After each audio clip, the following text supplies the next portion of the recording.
وَأَطِيعُوا اللَّهَ وَأَطِيعُوا الرَّسُولَ وَاحْذَرُوا فَإِن تَوَلَّيْتُمْ فَاعْلَمُوا أَنَّمَا عَلَى رَسُولِنَا الْبَلَاغُ الْمُبِينُ۔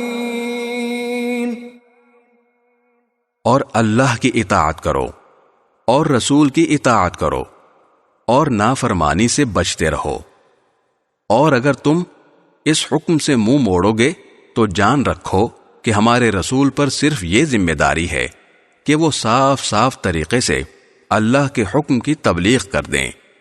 لَيْسَ عَلَى الَّذِينَ آمَنُوا وَعَمِلُوا الصَّالِحَاتِ جُنَاحٌ فِيمَا طَعِمُوا إِذَا مَا اتَّقَوْا وَآمَنُوا وَعَمِلُوا الصَّالِحَاتِ ثُمَّ اتَّقَوْا وَآمَنُوا ثُمَّ اتَّقَوْا وَأَحْسَنُوا وَاللَّهُ يُحِبُّ الْمُحْسِنِينَ۔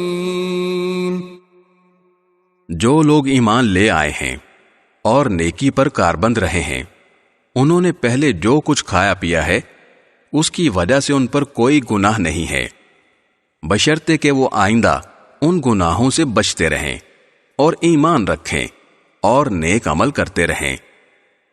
پھر جن چیزوں سے آئندہ روکا جائے ان سے بچا کریں اور ایمان پر قائم رہیں، اور اس کے بعد بھی تقوی اور احسان کو اپنائیں۔